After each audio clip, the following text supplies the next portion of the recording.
அம்புலிமாமா ராமாயணம் 15ஆம் பகுதி. இதற்கிடையில் பரதன் ராமரின் ஆசிரமத்தை தொலைவிலிருந்தே பார்த்தவுடன் தன் 3 தாய்மாரையும் அழைத்து வருமாறு வசிஷ்டரிடம் சொல்லி சுமந்திரரையும் சத்ருக்னனையும் உடன் அழைத்துக் கொண்டு முன்னே வந்தான். பர்ணசாலையின் சுற்றுப்புறத்தில் வழியை காட்டும் குறியீடுகள், அடுக்கி வைத்த விறகுகள், சாணக்கட்டிகளின் குவியல்கள், மரங்களில் அடையாளமாக கட்டிய பிணைப்புகளும் இருந்தன.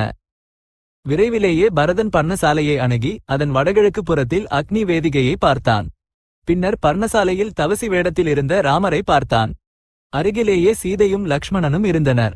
ராமரை பார்த்ததும் பரதனுக்கு அளவிலா துயரம் பொங்கி வந்தது. அவன் ராமரிடம் ஓடிச் சென்று கண்ணீர் வடித்தபடியே ராமரின் பாதங்களை கூட தன் கண்ணால் காண முடியாமல் தரையில் முகங்கு புற விழுந்தான். அவன் வாயிலிருந்து ஒரு சொல்லும் வெளிவரவில்லை. சத்ருக்னனும் அழுதபடியே ராமரின் பாதங்களுக்கு வணங்கினான். ராமர் பரதனையும் சத்ருக்னனையும் இருவரையும் அணைத்துக் கொண்டு கண்ணீர் வடித்தார். பின்னர் அவர் பரதனை பார்த்து கேள்விகளின் மழையை பொழிந்தார். நெடுநாளுக்குப் பிறகு உன்னை பார்க்கிறேன். நீ மாறிவிட்டாய். அடையாளம் காண முடியவில்லை. மிகவும் மகிழ்ச்சி. இப்போது ஏன் இப்படியாக இந்த காட்டுக்கு வந்தாய்? தந்தையார் கவலை இல்லாமல் இருக்கிறாரா? 3 தாய்மாரும் நலமாக உள்ளார்களா? நீ ராஜதர்மங்களை சிறப்பாக கடைபிடித்து ஆட்சியை நடத்துகிறாயா? உன் ராஜ்யத்தை யாரும் அபகரித்து விடவில்லை அல்லவா? மந்திரிகள் எல்லா நேரங்களிலும் உனக்கு துணையாக இருக்கிறார்களா? பரதன் ராஜ்யாபிஷேகம் செய்து கொண்டான் என்று எண்ணி ராமர் கேட்ட அந்த எல்லா கேள்விகளுக்கும் பதிலாக பரதன் கூறினான், அண்ணா, நம் வம்சத்தில் மூத்த மகன் இருக்கும் போது இளையவன் பட்டாபிஷேகம் செய்து கொள்வது என்ற வழக்கம் எப்போதாவது உண்டா? நீ என்னுடன் அயோத்திக்கு திரும்பி வந்து ராஜ்யாபிஷேகம் செய்து கொண்டு நம் வம்சத்தை உயர்வடையச் செய். இப்போது நம் தந்தையும் இல்லை. நான் கேகயராஜாவின் நகரத்தில் இருக்கும்போதே அவர் இறந்துவிட்டார். நீயும் சீதையும் லக்ஷ்மணனும் போய்விட்டீர்கள் என்ற துயரம் அவரை முழுவதுமாக கொண்டு போய்விட்டது. முதலில் தந்தையாருக்காக நீ ஜலதர்ப்பணம் செய். உன்னை நினைத்தபடியே மறைந்த அந்த ஆத்மாவுக்கு உன் ஜலதர்ப்பணங்களே பயனளிப்பவை. தந்தையின் மரணச் செய்தியை கேட்டதும் ராமர் மூர்ச்சையடைந்தார். சீதையும் பரதனும் லக்ஷ்மணனும் சத்ருக்னனும் நீர் தெளித்து ராமருக்கு உணர்வு திரும்பச் செய்தனர். ராமரின் வேதனைக்கு அளவே இல்லை. தன் காரணமாக துயரப்பட்டு தந்தை இறந்ததற்கும் தந்தைக்கு தானே உத்தரகிரியைகள் செய்யாமல் போனதற்கும் அவர் தன்னைத்தானே நிந்தித்துக் கொண்டார். பின்னர் அவர் தந்தைக்காக உதகதானம் செய்ய புறப்பட்டபோது பெண்களும் குழந்தைகளும் முன்னால் செல்ல வேண்டும் என்பதால் சீதையையும் லக்ஷ்மணனையும் முதலில் நதிக்குச் செல்லுமாறு சொன்னார். சீதையும் ராமரும் லக்ஷ்மணனும் மந்தாகினி நதித்துறையில் நீராடி தசரதருக்காக நீர் விடுத்தார்கள். பின்னர் ராமர் தந்தைக்காக சபிண்டீகரணம் செய்தார். இங்குடி எனப்படும் பாலை பேரிச்சம் மரத்தின் கனிகளை கல அரைத்த மாவை இலந்தை பழங்களுடன் கலந்து பிண்டங்களாகச் செய்து தர்ப்பை மேல் வைத்தார். பின்னர் அவர்கள் மூவரும் பர்ணசாலைக்கு திரும்பிச் சென்றனர். அதுவரை தூரத்தில் இருந்த மக்கள் பர்ணசாலையிலிருந்து அழுகுரல் ஒலிகள் கேட்கவே அங்கே ஓடிவந்து முனிவேடத்தில் இருந்த ராமரையும் அவரது தம்பிகளையும் சீதையையும் ஒரே இடத்தில் பார்த்தார்கள். சிலர் ராமருக்கு வணங்கினார்கள். சிலரை ராமர் அணைத்துக் கொண்டார். இதற்கிடையில் தசரதரின் மனைவிகள் வசிஷ்டரின் பின்னால் மெதுவாக நடந்து மந்தாகினி நதிக்கரையோரமாக பர்ணசாலையை நோக்கி வந்தார்கள். அவர்களுக்கு நீராடும் துறையும் அதன் இடப்புறத்தில் ராமர் தந்தைக்காக வைத்திருந்த பிண்டங்களும் கண்ணில் பட்டன. கௌசல்யை சுமித்ரையிடம் வரப்போகும் துயரத்தை அடக்கிக் கொண்டு இப்படி சொன்னால், நம்மவர்கள் இங்கேயே நீராடுகிறார்கள் போலிருக்கிறது. உன் மகன் லக்ஷ்மணன் ராமருக்காக இங்கிருந்தே நீர் எடுத்துச் செல்கிறான் போலிருக்கிறது. இனி லக்ஷ்மணனின் கஷ்டங்கள் தீர்ந்துவிடுமே.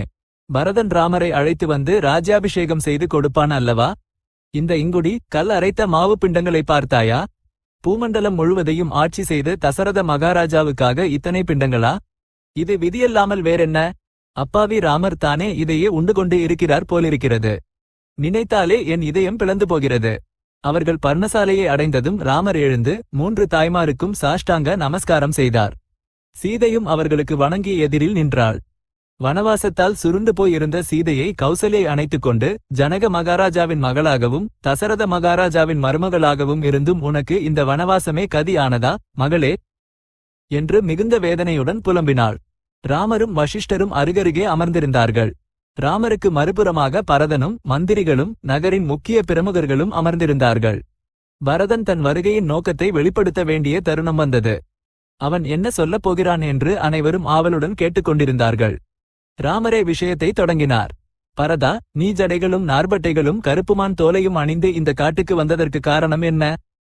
கேட்க விரும்புகிறேன் என்று அவர் கேட்டார்.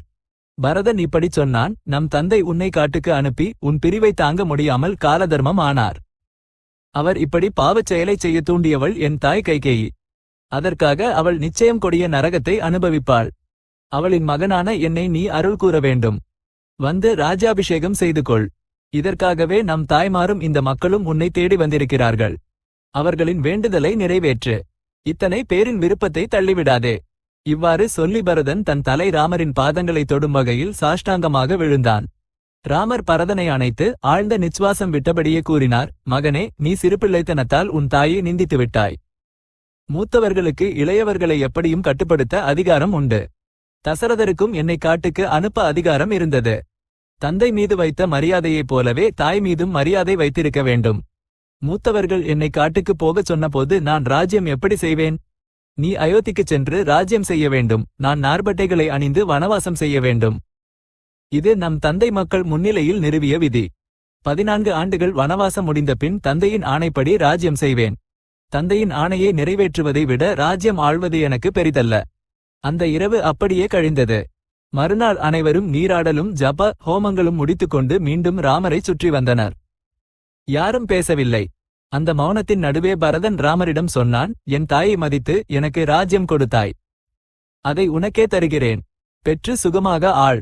இந்த ராஜ்ய பாரத்தை சுமக்க நீயே தகுதியானவன். குதிரையைப் போல கழுதை ஓட முடியாது அல்லவா? நம் தந்தை உனக்கு சிறுவயதிலிருந்தே மிகுந்த உழைப்புடன் ராஜாவுக்கு வேண்டிய பயிற்சியை அளித்தார். நீ ராஜாவாகாமல் போனால் அவர் பட்ட உழைப்பு அனைத்தும் வீணாகிவிடும்.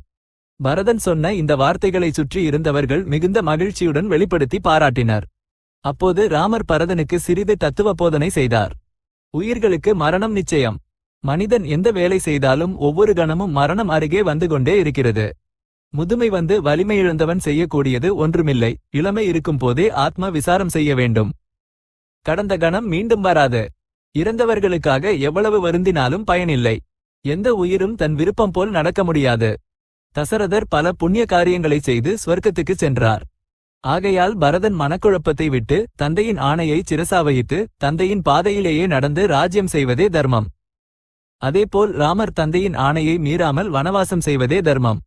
இதையெல்லாம் கேட்ட பரதன் கூறினான், நான் தர்மத்திற்கு அஞ்சுகிறவன். என் தாயை தண்டிக்கவில்லை, தந்தையை வெளிப்படையாக இகழவில்லை. ஆனால் அவர் தன் மனைவிக்கு குடியடிமையாகி அவள் விஷம் குடிப்பேன் என்று மிரட்டியபோது அஞ்சி ராஜ்யம் செய்ய வேண்டிய உன்னை காட்டுக்கு அனுப்பியது அதர்மம் அல்லவா? தந்தை செய்த அநியாயத்தை சரிசெய்து தந்தைக்கு நரக பிராப்தி வராமல் மகன் பார்த்து கொள்ள வேண்டாமா? வந்து ராஜ்யம் செய்து தந்தை செய்த அநியாயத்தை சரிசெய்.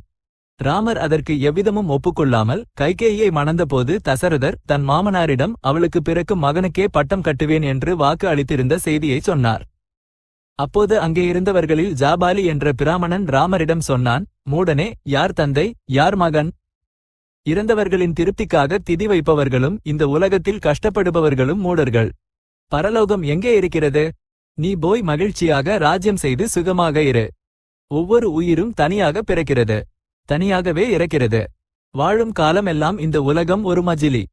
இதுவே உண்மை, மற்றதெல்லாம் மாயை. இதை கேட்ட ராமர் ஜாபாலியை நிந்தித்தார். இவை நாஸ்திகர்கள் சொல்ல வேண்டிய வார்த்தைகள்.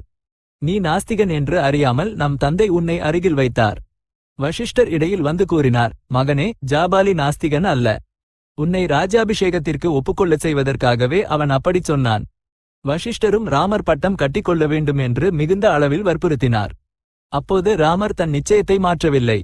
அப்போது பரதன் சுமந்திரரிடம் கூறினான், உடனே சென்று தர்ப்பைகளை கொண்டு வந்து இந்த பர்ணசாலையின் வாசலுக்கு குறுக்காக பரப்பு. ராமர் என் வேண்டுதலை நிறைவேற்றும் வரை நான் அவற்றின் மீது படுத்துக் கொண்டே எழமாட்டேன். சுமந்திரர், என்ன செய்யச் சொல்கிறாய் என்றது போல ராமரை பார்த்தார். அதை கவனித்த பரதன் தானே தர்ப்பைகளை கொண்டு வந்து அவற்றை பர்ணசாலையின் வாசலுக்கு குறுக்காக பரப்பி படுத்துக் கொண்டான். அதை பார்த்த ராமர் பரதனிடம் கூறினார், மகனே, இப்படிச் செய்பவர்கள் கடனை வசூலிக்க முடியாத பிராமணர்கள். இது க்ஷத்திரியர்கள் செய்ய வேண்டிய செயல் அல்ல. அது மட்டுமல்ல, நான் உனக்கு என்ன துரோகம் செய்தேன் என்று வாசலுக்கு குறுக்காக படுத்துக் கொள்கிறாய்? 7. அயோத்திக்கு திரும்பிச் செல். பரதன் தர்ப்பை மேலிருந்து எழாமல் சுற்றி கூடியிருந்த மக்களை பார்த்து கேட்டான், நீங்கள் எல்லோரும் அமைதியாக இருக்கிறீர்களே, ராமரிடம் சொல்ல மாட்டீர்களா? அவர்கள் கூறினர், ராமர் தந்தையின் ஆணையை நிறைவேற்றியே தீர வேண்டும் என்று உறுதியாக பிடித்துக் கொண்டிருக்கும்போது நாம் என்ன செய்ய முடியும்? அம்புலிமாமா ராமாயணம் 15ஆம் பகுதி நிறைவு. இப்போதைக்கு ஸ்வஸ்தி.